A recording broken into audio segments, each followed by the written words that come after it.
everybody. Today we're going to cover chapter 16 of One of Us is Line. So let's get started.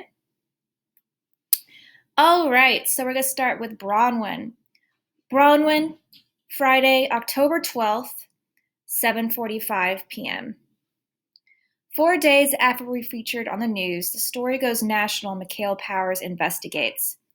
I knew it was coming, since Mikhail's producers had tried to reach my family all week. I'm going to set the computer here.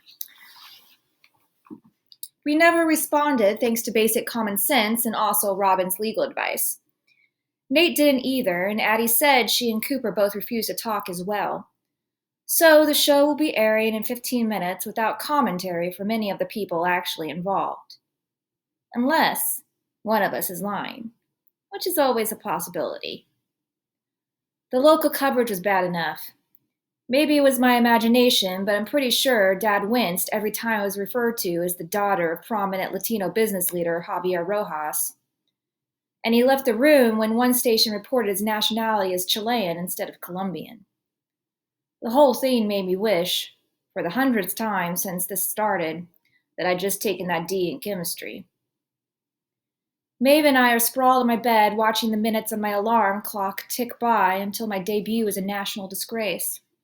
Or rather, I am, and she's combing through the 4chan links she found through Simon's admin site. Check this out, she says, angling her laptop towards me. The long discussion thread covers a school shooting that happened last spring a few counties over. A sophomore boy concealed a handgun in his jacket and opened fire in the hallway after the first bell. 7 students and a teacher died before the boy turned the gun on himself. I have to read a few of the comments more than once before I realize the thread isn't condemning the boy, but celebrating him. It's a bunch of sickos cheering on what he did. Maeve, I burrow my head in my arms, not wanting to read anymore. What the hell is this? Some forum Simon was all over a few months back. I raised my head to stare at her. Simon posted there? How do you know?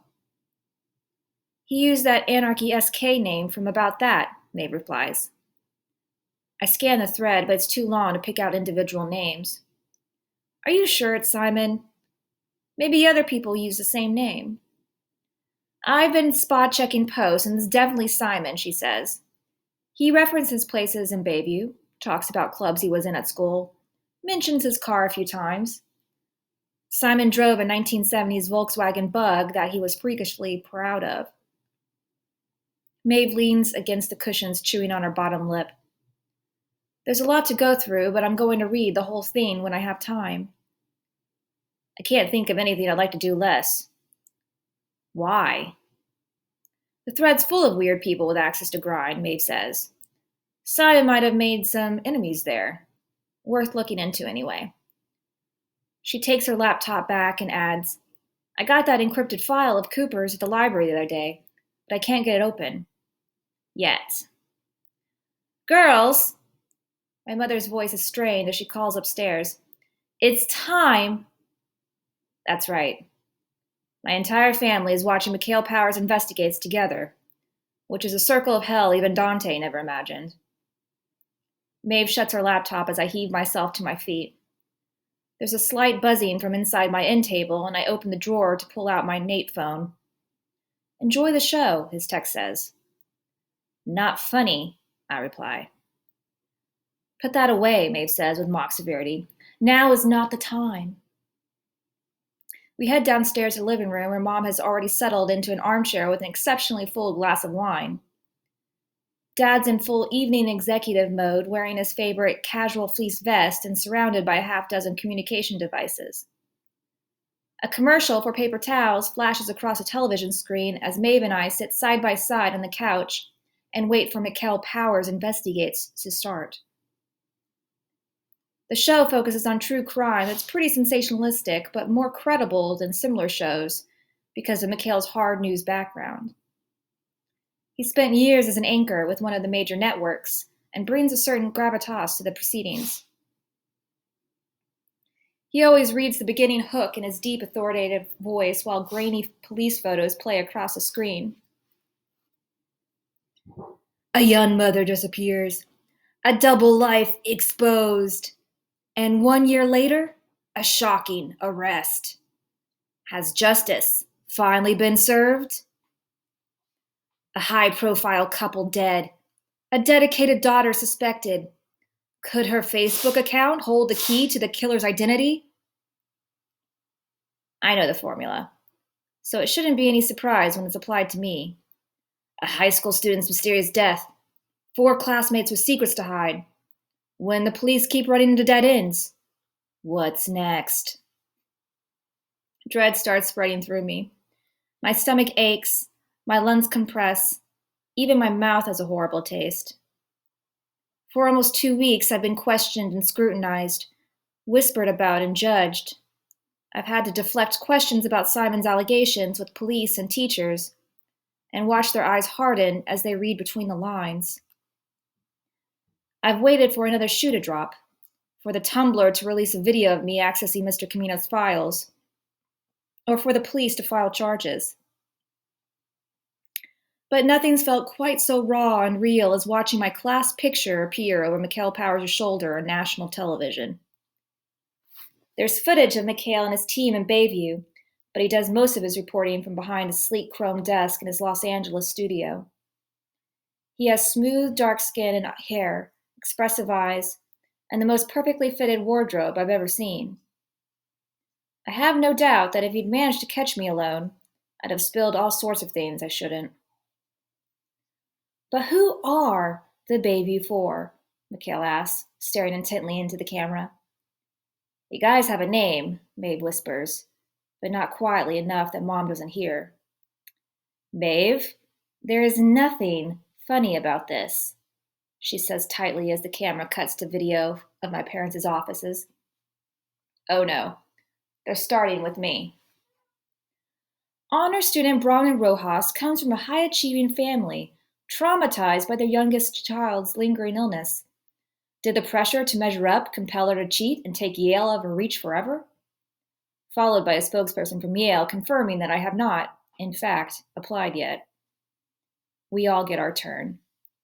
Mikhail examines Addie's beauty pageant past, speaks with baseball analysts about the prevalence of high school juicing and its potential impact on Cooper's career, and digs through the particulars of Nate's drug bust and probation sentence. It's not fair, Maeve breathes into my ear. They're not saying anything about how his dad's a drunk and his mom's dead. Where's the context?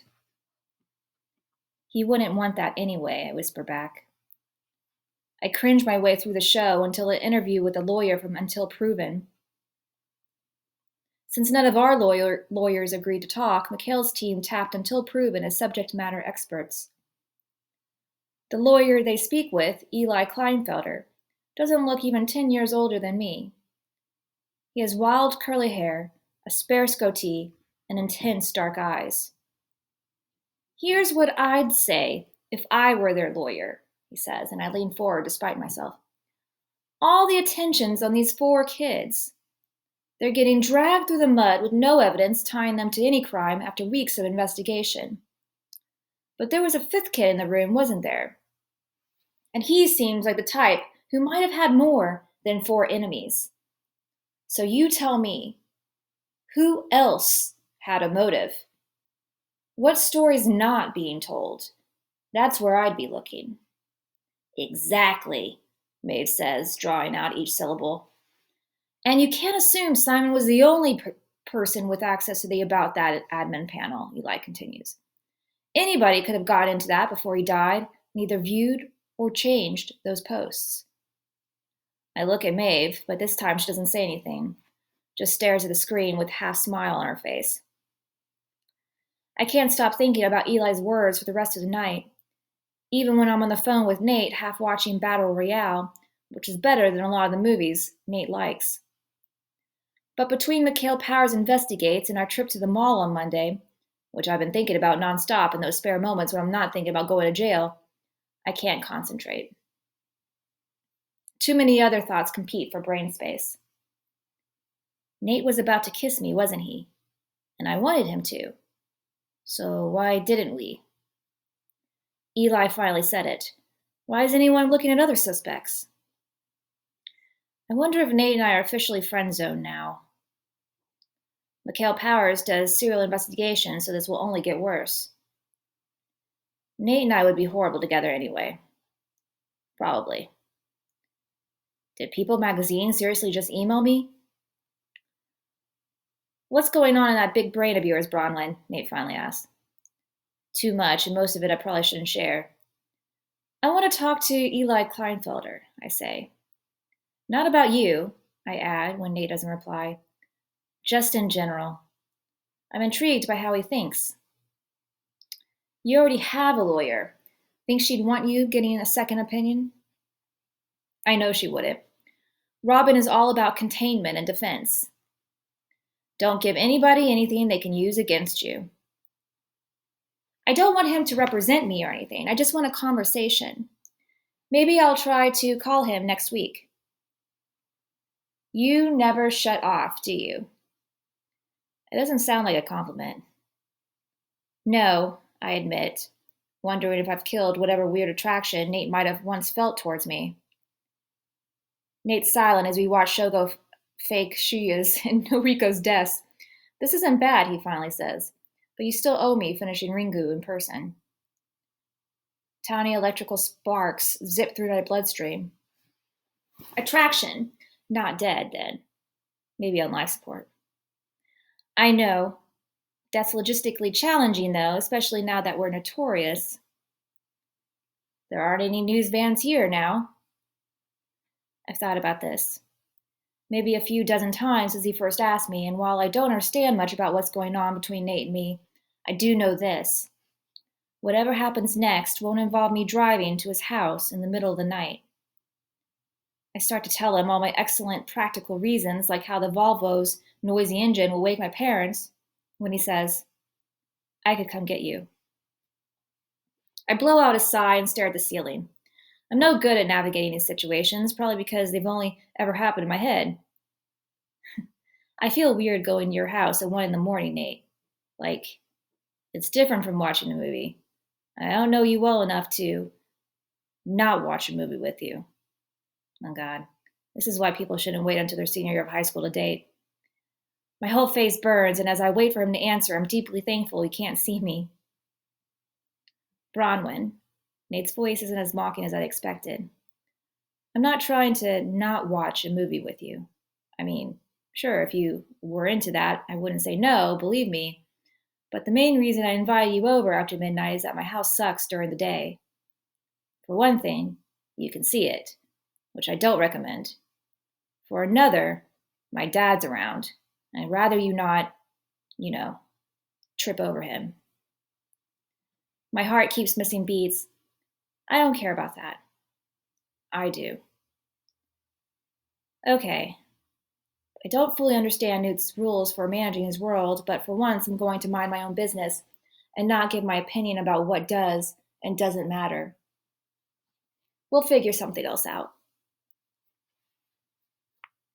All right. Into Bronwyn's section. Cooper, Saturday, October 13th, 4:35 p.m. There's no good place to break up with someone, but at least their living room is private and they don't have to go anywhere afterwards. So that's where I give Keeley the news. It's not because of what Nani said. It's been coming for a while. Keeley's great in a dozen different ways, but not for me, and I can't drag her through all this knowing that. Keeley wants an explanation, I don't have a good one. If it's because of the investigation, I don't care, she says tearfully. I'm behind you no matter what. It's not that, I tell her. It's not only that, anyway. I don't believe a word of that awful Tumblr. I know, Keeley, I appreciate that, I really do. There was another post this morning crowing about the media coverage. The Mikhail Powers Investigates site has thousands of comments about the Bayview 4. Kind of a dull name, by the way. Would have expected better from a top-ranked news magazine. Some call for jail time. Some rail about how spoiled and entitled kids are today and how this is just another example of that. It's a great story. 4 good-looking, high-profile students all being investigated for murder, and nobody's what they seem. Pressure's on now, baby police. Maybe you should be looking a little closer at Simon's old entries. You might find some interesting hints about the baby before. Just saying. That last part made my blood run cold. Simon had never written about me before, but I don't like the implication. Or the sick, heavy feeling that something else is coming. And soon. Then why are you doing this? Keely has her head in her hands, tears running down her face. She's a pretty crier, nothing red or splotchy about her. She peers at me with swimming dark eyes. Did Vanessa say something? What? Vanessa? What would she say? She's being a bitch about me, still talking to Addie, and she was going to tell you something you shouldn't even care about because it happened before we were dating.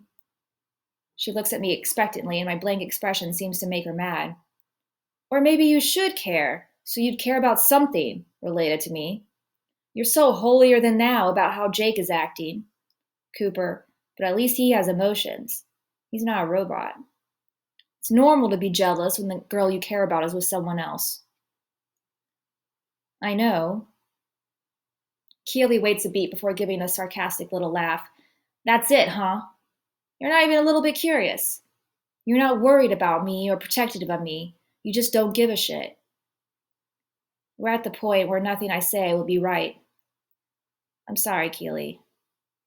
I hooked up with Nate, she says abruptly, eyes locked on mine, and I have to admit that surprises me. At Luis's party the last night of junior year, Simon was following me around all night and I was sick of it.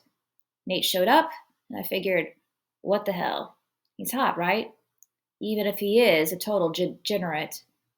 She smirks at me. I trace a bitterness in her face. We just kissed mostly that night. Then you asked me out a few weeks later. She gives me that intense look again. I'm not sure what she's trying to get across. So you were with me and Nate at the same time? Would that bother you? She wants something from me out of this conversation. I wish I could figure it out and let her have it because I know I haven't been fair to her. Her dark eyes are fastened on mine, her cheeks flushed, her lips slightly parted. She really is beautiful, and if I told her I'd made a mistake, she'd take me back and I'd keep being the most envied guy at Bayview. I guess I wouldn't like it, I start, but she interrupts me with a half laugh, half sob. Oh my God, Cooper, your face! You seriously could not care less. Well, for the record, I stopped doing anything with Nate as soon as you asked me out. She's crying again. I feel like the world's biggest jerk. You know, Simon would have given anything if I'd chosen him. You didn't even know it was a choice. People always pick you, don't they? They always picked me, too, until you came along and made me feel invisible. Keely, I never meant. She's not listening to me anymore. You've never cared, have you? You just wanted the right accessory for scouting season. That's not fair. It's all a big lie, isn't it, Cooper? Me, your fastball. I've never used steroids, I interrupt, suddenly angry. Keely gives another strangled laugh. Well, at least you're passionate about something. I'm gonna go. I stand abruptly, adrenaline coursing through me as I stalk out her door before I say something I shouldn't.